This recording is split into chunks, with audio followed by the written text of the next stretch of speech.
It's joint work with Andrew Cross, also from IBM. Okay. Yes. So, sorry.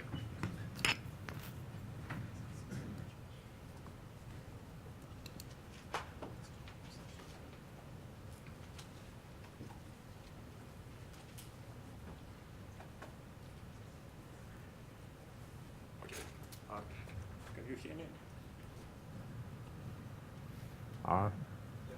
Okay. So I will be talking about fault-tolerant quantum computing. And as you know, the main goal here is to apply operations on encoded qubits. And this is not easy because quantum codes are designed to isolate encoded states from the environment.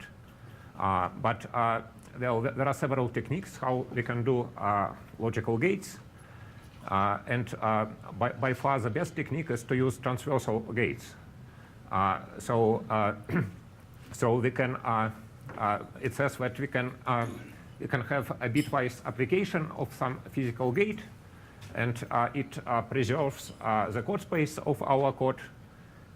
And inside the code space, we implement our desired logical gate. Can I use this? OK, this one is better. Yes, so bitwise application of physical gates implements desired logical gate inside the code space. And transversal gates have a lot of nice properties. They do not spread errors. They introduce only uncorrelated errors themselves. There is no space or time overhead. But unfortunately, it is known that transversal gates cannot be universal. This is famous no-go result by Easton and Neal. And for two-dimensional stabilizer codes, situation is even worse. Transversal logical gates are always in the Clifford group. So our work is based on several prior results. And the most important one is this gauge fixing method proposed by Adam Paetznick and Ben Reichardt. And basically what we say is, well, maybe a bitwise application of a physical gate does not strictly preserve the code space. So we have some deviation from the code space. But we can think of this deviation as an error. And if this error is correctable, we can return back to the code space by doing error correction. And this is something we have to do anyway in fault-tolerant computation. And for the purpose of this talk, you should think of gauge fixing method as a form of code conversion. So we will have two different quantum codes, and they are defined on the same set of physical qubits. One code will have transversal Clifford gates.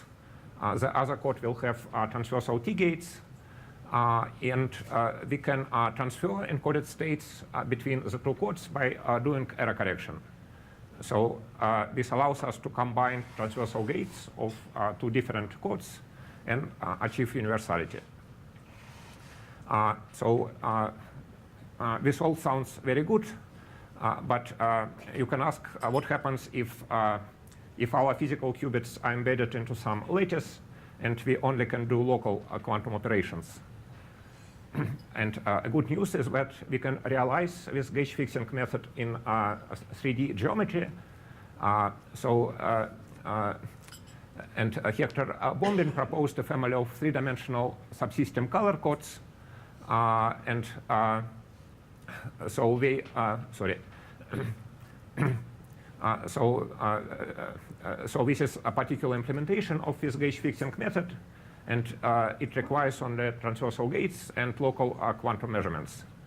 And these codes have some other nice properties, such as a single-shot error correction, which basically translates to quantum fault tolerance with constant time overhead, at least if you neglect the cost of classical processing.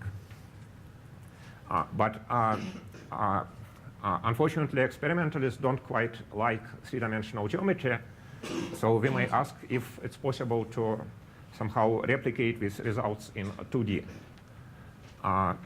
And so this is our result. So we proposed a new family of two-dimensional codes, and these are also subsystem color codes. They are embedded into the honeycomb lattice, and these codes have two different gauge fixings.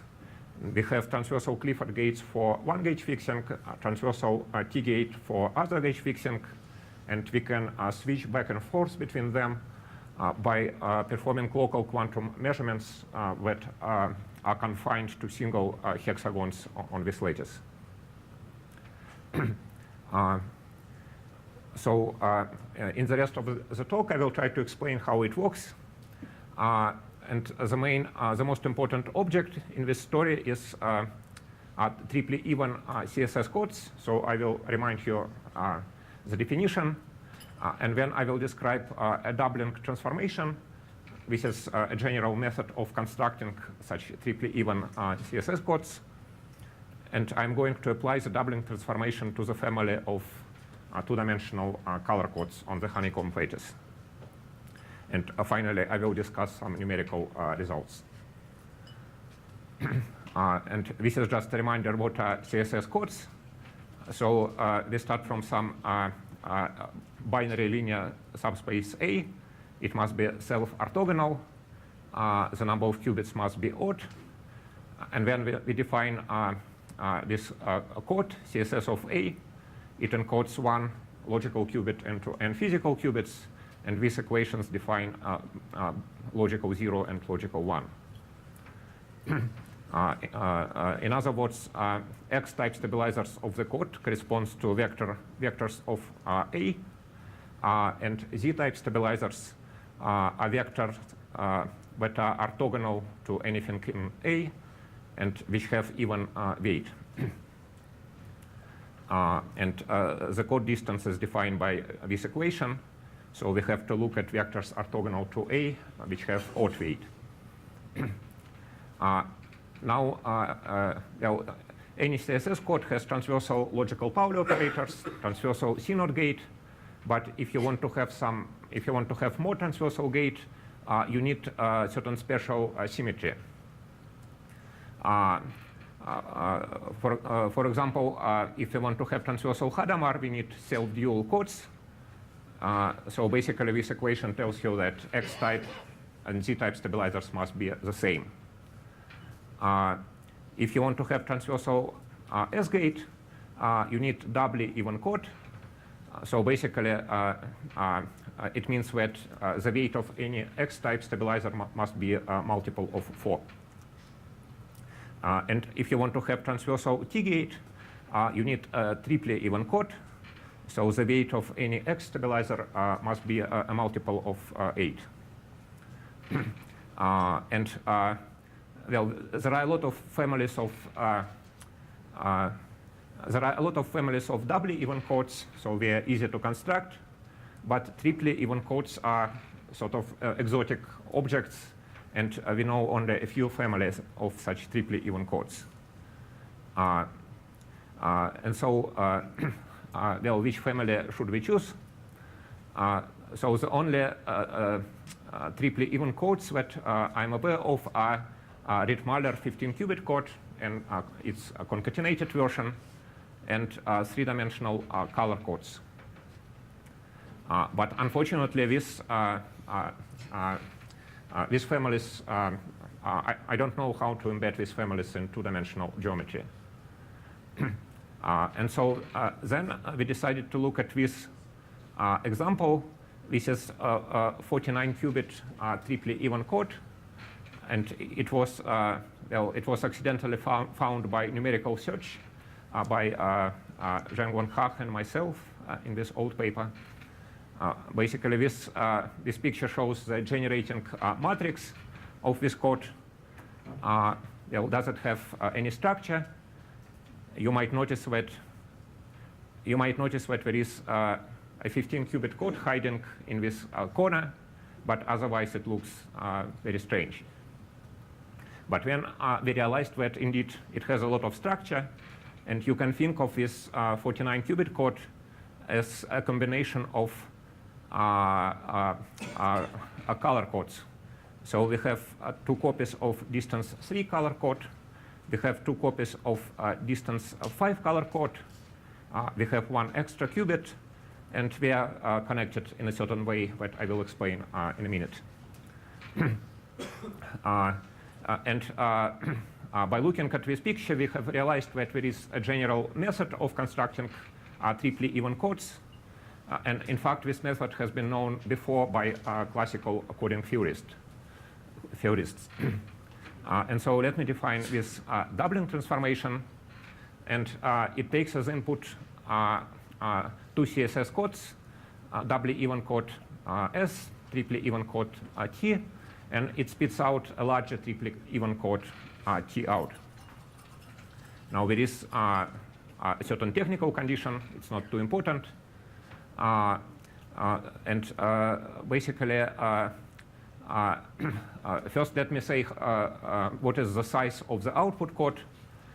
And it consists of 3 blocks of qubits, A, B, and C. A has the same size as input code S, and C has the same size as input code T. And when we take generating matrix of S, I call it G of S, and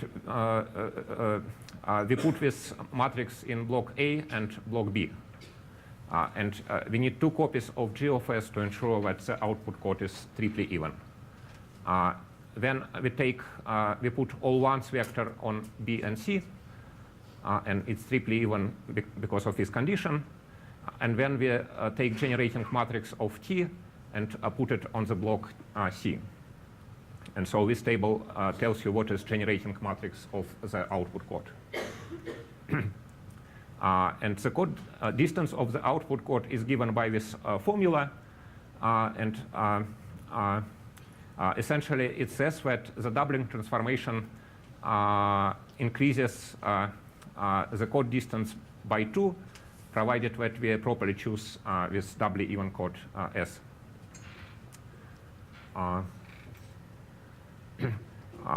And now I'm going to apply this doubling transformation to the family of regular color codes. So let me start from just 1 unencoded qubit. And this is an example of triply even code because it has no stabilizers. And then we bring in distance 3 color code, apply this doubling map, and it gives us distance 3 triply even code. And this is actually 15-qubit read-mother code. Then we bring in another copy of distance 5 color code, apply doubling map, we get triply even code with distance 5, and we continue in this fashion. Each doubling step increases the code distance by 2. So we get an infinite family of triply even codes with diverging distance. So let me illustrate it using some small examples. So after the first doubling step, what we get is just 15-qubit read-mother code. And so, it consists of 2 copies of distance 3 color codes. So we are labeled A and B, 1 unencoded qubit C.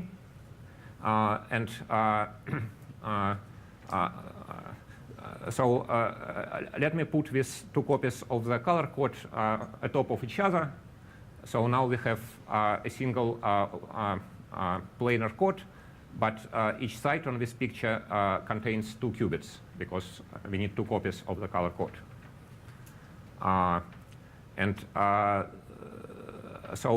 What are stabilizers of this code? So we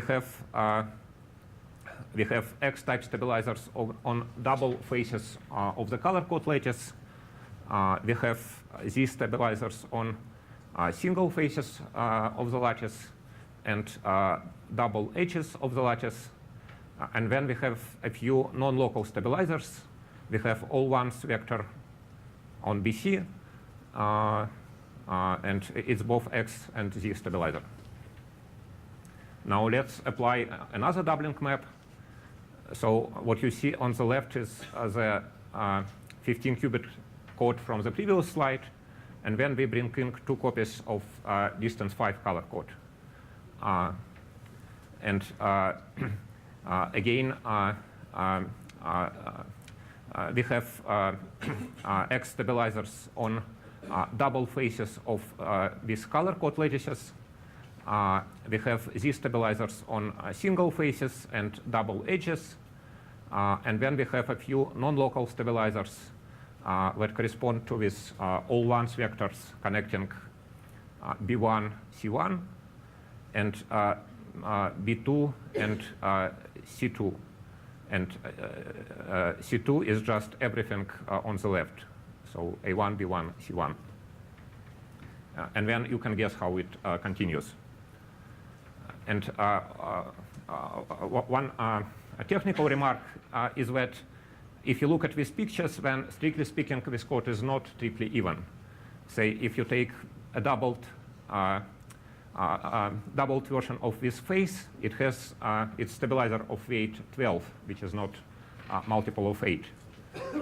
But this is not a big deal. We can just use a slightly weaker version of transversality. Instead of demanding that logical T-gate correspond to bitwise application of physical T-gate, we allow to apply physical T-gates only to some subset of qubits. And we also allow to apply both T-gate and its inverse. And of course, it's as easier to realize as a standard transversal T-gate, but now we can use this weaker notion of triply even code.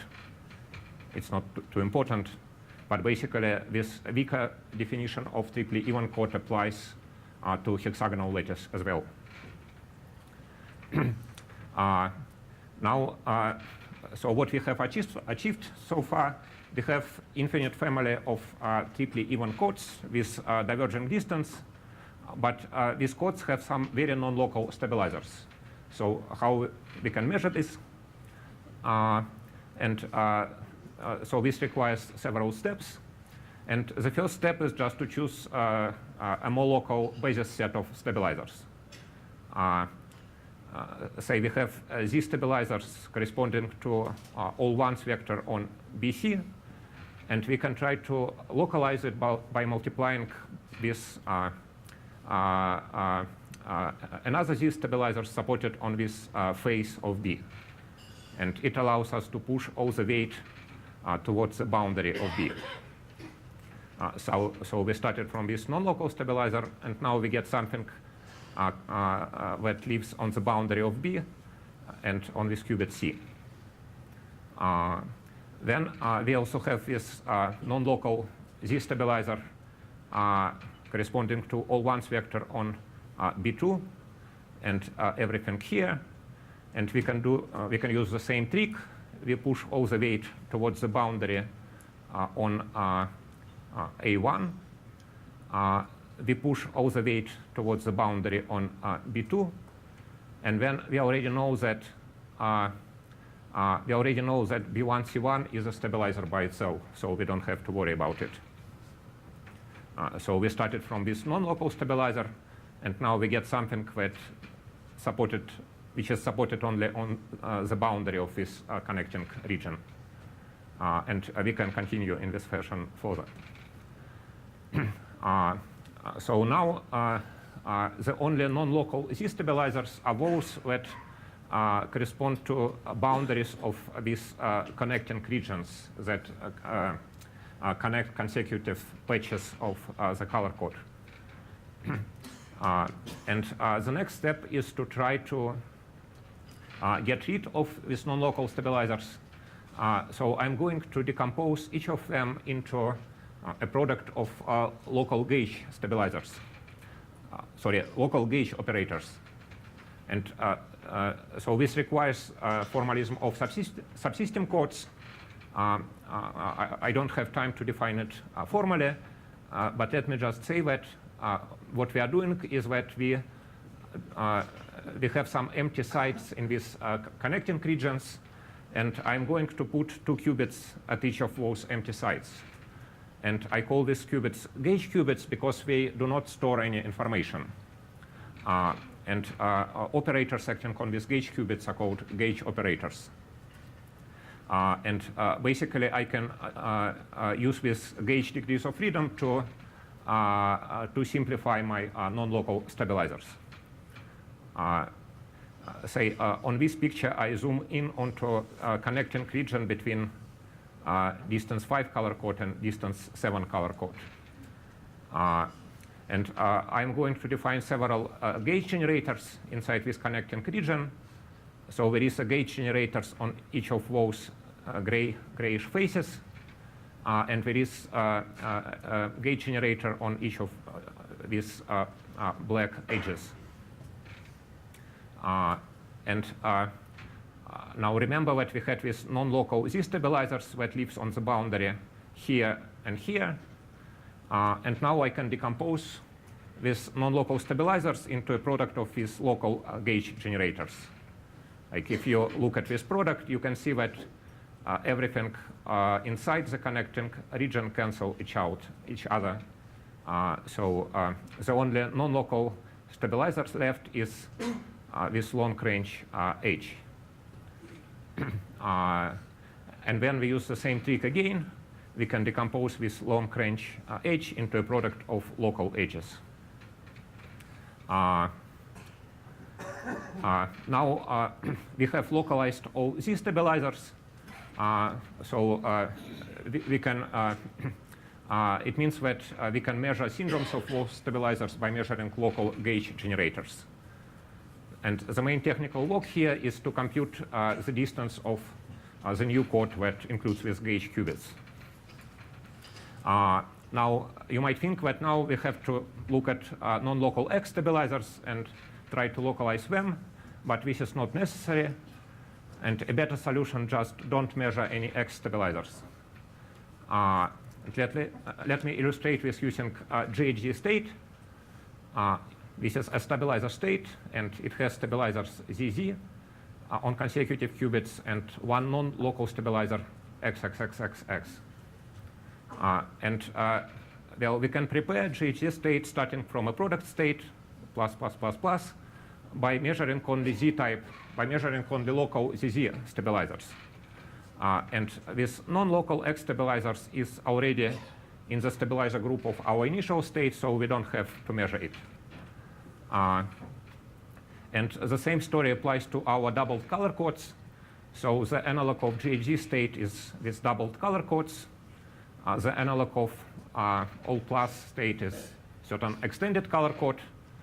And we can switch back and forth between these two codes by measuring only local. Well, we can go in this direction by measuring only local Z-type generators. And we can go in the reverse direction by measuring both X and Z generators, and all of them are local. And this extended color codes is essentially one logical qubit encoded by standard color code. And then we have a tensor product of EPR states, each of them encoded by the standard color code. Just real quick, on the GHZ state, why did you not need to measure the X? Did I miss something?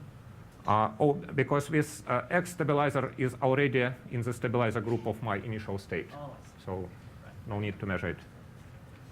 Now I have to move really quickly.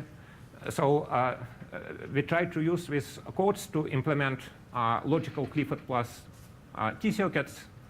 And we used a certain protocol. So it's sequence of rounds, C rounds, T rounds. And they include error correction and transversal Clifford gates, transversal T gates. And so we calculated the logical error probability, and it is defined by as inverse of the average number of logical T gates that we implement before the first logical error occurs. And you can see that logical error probability scales as p squared, so our protocol indeed corrects any single error. And when we did some numerical simulations for other noise models, when we have depolarizing noise plus syndrome errors,